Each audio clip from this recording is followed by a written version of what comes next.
just down the alley over there. Makalova Williams was killed just down here. She was killed in 2004. Do you know anything about this particular story? She was in foster care most of her young life. It's alleged she was sexually abused in foster care. She would come back up here to Chicago, and then she's an 18-year-old on her own, and she starts in on the streets. So many victims of sex trafficking, they left home. They were runaways who apparently thought that they had had enough.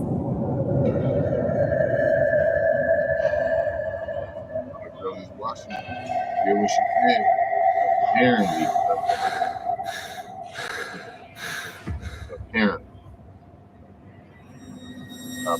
20 years ago, so this building may have not. Yeah, this is much cleaner than it was then. This door was open, and she was actually found in a bag, like a duffel bag, like a laundry bag. Almost impossible. You'd think looking at it, you get a body in there. Continue to fight for you and stand with you. And we'll do whatever I can to make sure your name is not forgotten. How do we bridge the gap that people want to work with police, people feel comfortable with police are more equipped to do their job? What do you guys think about some of those things? I don't think there's a disregard for activists such as myself to work with detectives. I do work with detectives and police on these issues. Will you be looked at as a snitch if you work with detective police? Could be, but the fact is my job is to bring justice. That's what we stand on. Let's talk about why Chicago is the perfect hunting grounds for a serial killer to lurk. The truth is, Chicago has an unacceptably low homicide clearance rate. And for reference, a clearance rate refers to the percentage of criminal cases that are solved. How would you rate the Chicago PD performance in finding the perp? I think you're always trying to do your best. You're trying to, no life has, to me and the people I worked with, no life has more or less value than another, because you're always talking to the victims' families, so you're trying to always do the best you can. Historically, Chicago's homicide solve rate has been concerning. In 2016, the city reported a clearance rate of just 21%, which is much lower than the national average of 60% at that time. In other words, 80% of the time, the murderer gets away. That is insane. So the cycle keeps getting worse and worse. Worse, and it spans, and then we have another 20, 30 years. And they killing y'all women under y'all nose because of distrust. I don't see the Chicago Police Department doing anything really proactive, because policemen are just simply afraid that they're going to be prosecuted just for trying to do their job. 5,000 police investigations in Illinois are awaiting DNA test results. The backlog is huge, and today at a hearing, lawmakers demanded action on 50 unsolved strangulation cases that could be the work of a serial killer. My theory is this: the Chicago Strangler has been able to remain undetected for so long because he operated in a perfect storm. First, his victims. He targets women in poor communities working vulnerable jobs like sex work. Sadly, the people he kills don't seem to generate the same uproar that a brutal murder of a suburban lady would. Next, he kills in neighborhoods that already have high crime, thereby allowing his crimes to blend in better due to the police being overloaded with cases to work. And finally, these neighborhoods are places where police trust is quite low, which leads to a general lack of collaboration of citizens willing to work with police and give them helpful information to help solve the crime. What do you guys think in the comments? Have you ever been abducted? Yeah. What was that like? What happened? So I guess there was like 3 brothers, and one of them kidnapped me and brought me back to like this house. I guess they were selling drugs out of because they had like the windows boarded up and the thing at the door or whatever, and literally kept me there. I was there 3 days, and just like the guy wouldn't leave, and I just had it like I couldn't leave. Like I think I got McDonald's like one time, so he ended up leaving, and the door guy or person, whoever was working the spot, I literally just like threw the board and went flying. He started chasing me. There's like ice, middle winter, no shoes, went flying down the alley. There was this car going down the alley with this lady, and I'm like screaming like help me or whatever. And she just like, kept going, and they don't care. Just leave the windows up. Do the research. I swear to God. We're going to talk to family members of the victims. This is potentially a very painful moment for a lot of these people. I know when my pop died, I didn't really confront the grief for a long time. And I was challenged by a mentor of mine to journal about it, write it down. It was a very painful process, but it also was very healing, revisiting the memories. And I think it was a big step in the recovery process of losing somebody. So I'm honored that they're telling us their story, because a lot of them news outlets have reached out to them and they're talking to us. So I appreciate that. We're going to visit them and we'll see you inside.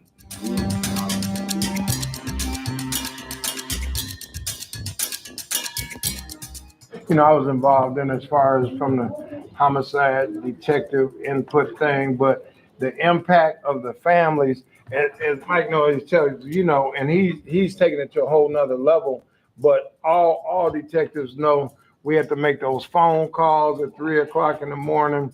And God bless you if you never had to make those calls or face-to-face, not even say calls, really face-to-face meetings for the most part and stuff, where you have to, you know, give this bad news to people and stuff. It's like, that's probably like one of the hardest parts of the job. Can you imagine this young lady, how her life trajectory has changed, you know, not having her mother here since she was 9 years old?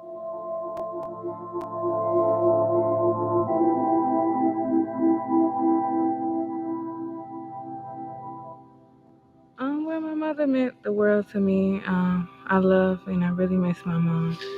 It's more so in the back of my mind because I really don't try to think about it because it's just too painful just knowing that it is someone out there possibly that's responsible for the death of my mom and also 50 other women.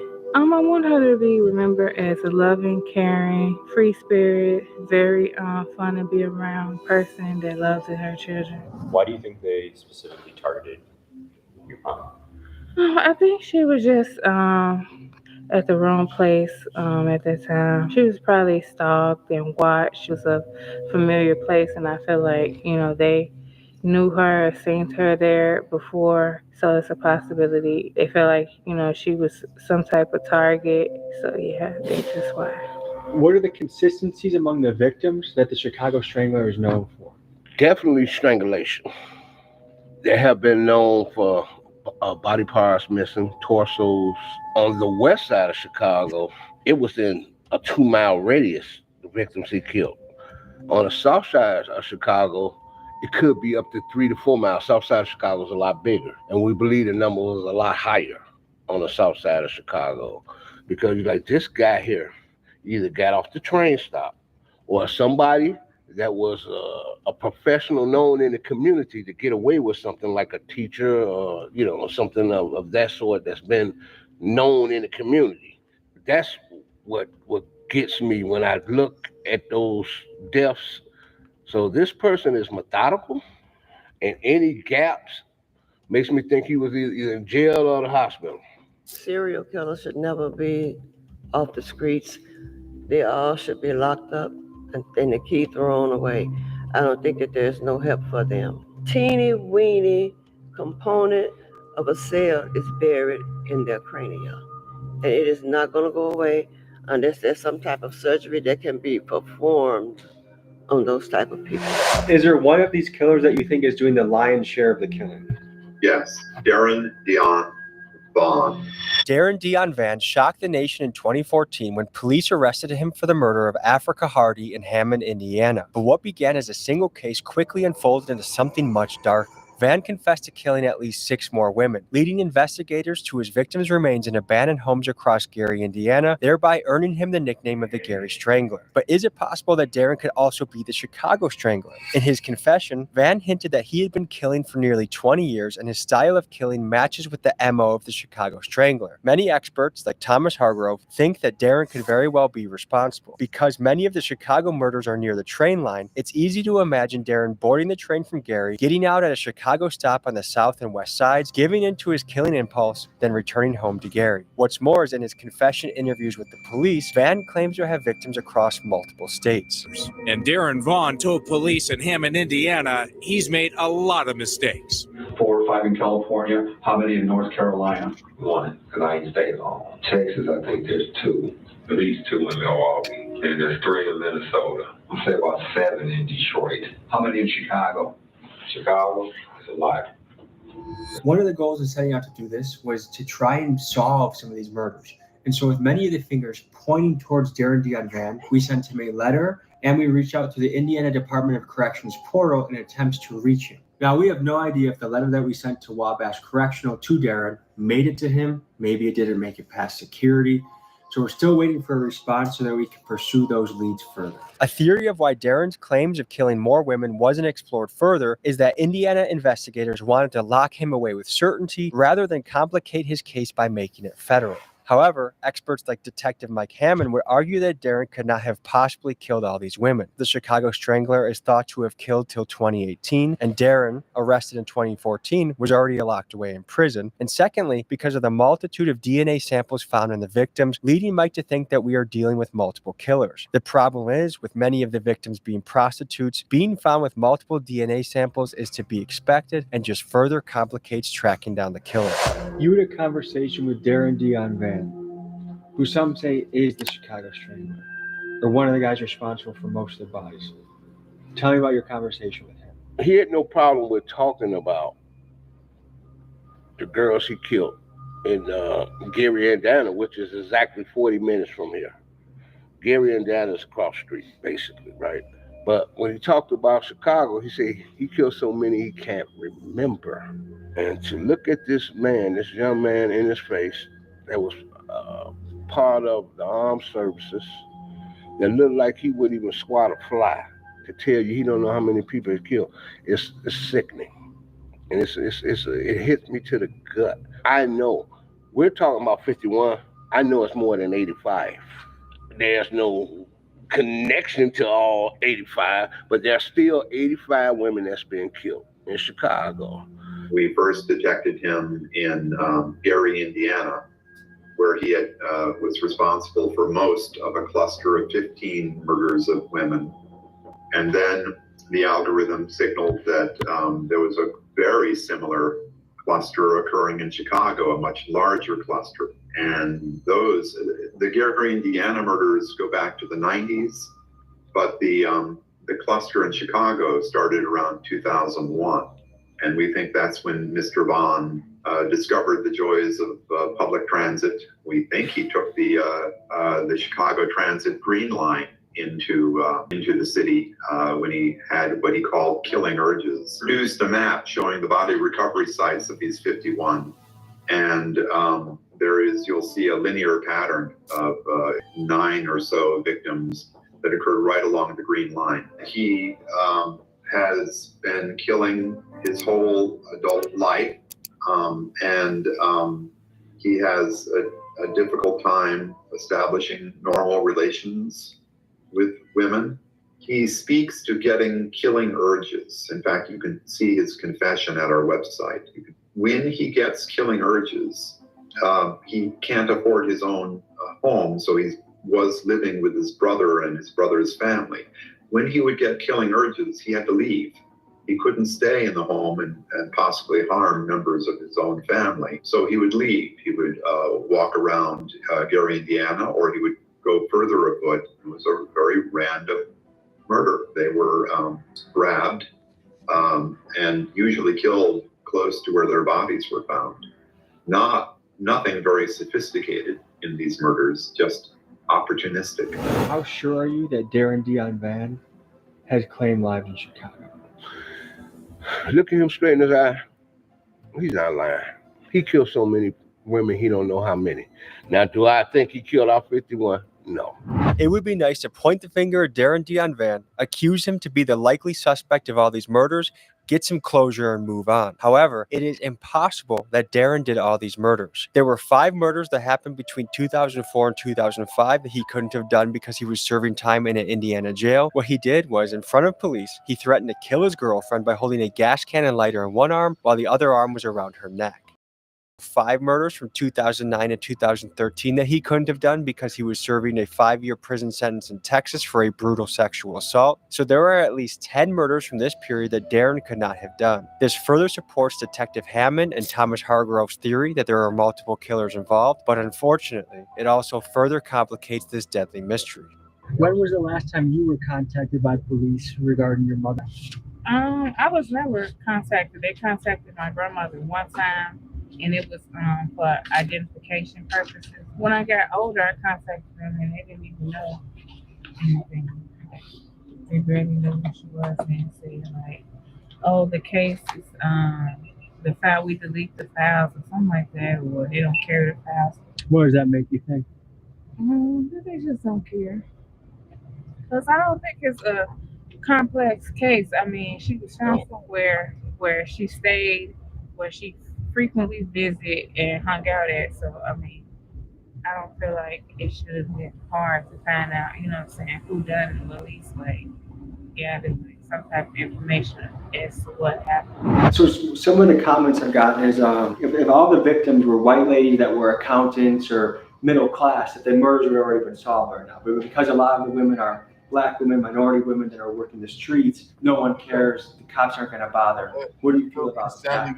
Yeah, so in general, department Chicago's pretty low on their success rate of solving any kind of murder. It's like 20 or 30%. It's really low.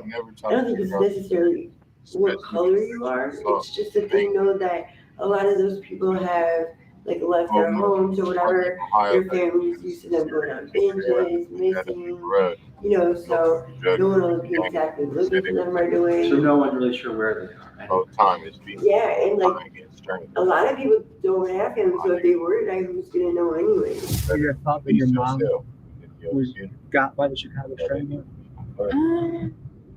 Part of me, yes and no. Like, a part of me feel like maybe it could have been somebody she knew, and then part of me feel like it could have been a serial killer, Chicago Strangler. Heard about the crimes Darren may have committed, but what do we know about who this guy is? Little about his childhood is known other than he grew up in Indiana, and in 1991 he enlisted in the Marine Corps but received an other than honorable discharge after only 2 years in the service. The specific reasons for his discharge have not been publicly disclosed. What we do know about Darren is this: he has a notable criminal background. However, there is something potentially disturbing that we uncovered. According to a confidential source, he has been arrested over 75 times. However, most of his rap sheet has redacted. Why? With guys like Jeffrey Dahmer and Ted Bundy, we have enough information about them to make a Netflix series. But when it comes to Darren, there's barely any information out on his past on the internet, and what is documented has been censored. Why? What were her injuries? Was she shot?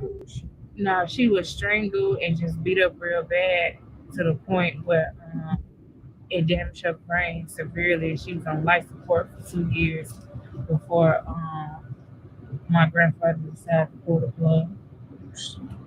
I can't imagine what that's like going into a room with a family member that you love. They're disfigured, they're beaten up, and having to.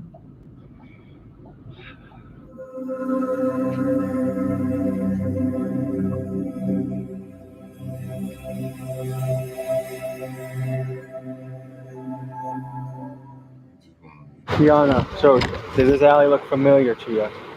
Yeah, it does. And what's going through your head right now? Just memories and stuff with my mom. These are my last memories with her. We used to stay down here and go to the grocery store across the street. So you used to live close by? Yeah. Okay. I guess what's running through your guys' heads right now? So I'm looking from a cold case perspective. What year would have been? What year was it? 99. 99. So, you know, several time ago. So much of this has changed. I can see now about 10 video cameras. Probably weren't here at the time. There are probably buildings that were here, right, that were multi-unit buildings. So I wondered if I could go back and find out what buildings were there, were they multi-unit buildings, who lived there, and you can do that. It's a lot of work, but it can be done. You know, I'd be really wanting to look at the specifics of where she was discovered exactly, like within as many feet as I can, and think that. So this is a tough place because it's pretty desolate. 2 questions. One for each of you is, at any given time, how many murders could a homicide detective be looking at once? It varied from 13 to 25, 30 at times. But then, you know, because I worked on cold cases, I would take on a lot of cases. So there is a perception that if you're poor or if you're Black, that the police don't care as much about the murder. As a Black detective, can you give the other side of the table? Yeah, well, I get the other. The other detective, look at his arm. He ain't moved them. If he move them up, they gonna flap. Flappity flap flap. Side table, and some of that is accurate, you know. So I'm not here, you know. I mean, I love the police department, you know. I mean, it's gas, but I tell people all the time, but I'm not a spokesman for the police department. I mean, you know, there's some dog asses on the police department, some dog asses at the post. why you didn't get your mail on time. You know, that exists in every line of work. The police just seems to be highlighted and spotlighted more and stuff, obviously, and you know. Okay, he do he do get it in. Excuse me. I rebuttal my words. For good reason in some cases. I mean, does it kind of blow your mind that someone could potentially get away with killing 50, 60, 70 women and not get caught? Yeah, it saddens me because it's like, how can you take a job and, you know what I'm saying, not even care about doing it properly, and especially when it comes to, you know, human life and women. If you could say a message to the Chicago Police Department, what would you tell them? I would just tell them, like, if it's possible, you take a second, you know, look, you know, I know you got other things going on and other things that you do, but this is just important. If you could sit across from the Strangler, what would you say to the guy? Yeah, I would just ask, like, why? Like, took my mom away, like, and it's crazy asking that because it reminds me of a conversation I had with my dad when I was younger. Do the person, you know, you feel like the person who did it, you know, do they deserve to die or whatever? And I was telling him, like, no, I don't feel like, you know, they deserve to die or whatever. And, you know, I was young back then and stuff like that. But I, you know, now that I'm older, you know, adult, you know, I kind of still feel the same way, you know. Did listening to detectives talk today change your perception at all? Yeah, I know they have a hard job. Miss Gladys in the house. Miss Gladys in the house. Boom. Steve-O did it, and Shorty lived it. What you mean? Pretty naturally hard. Give me a second. I already know we're gonna get back to the video. So a couple more seconds. Anybody? I just had did I have a sweater on or something? I ain't got no sweater on. This is supposed to be like this, right? The reason why it's sticking out like this because you put a lot of stuff in, and you need to get your paperwork. Just be smarter. I'm about to do my. Learn how to hide your door just like that, man. I'm about to do my second. Like, I'll see. Okay. That's what you want to do. She can help you. Yeah. Okay. What the hell?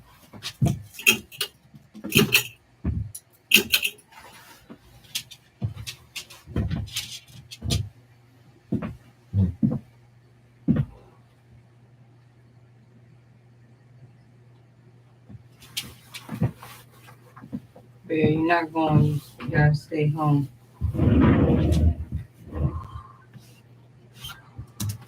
To do, but you know, I just still can't. I still hold resentment towards them or whatever because it is my mom, and I feel like they didn't do everything that they could have done to try to solve the case. And I feel like the case wasn't too complex.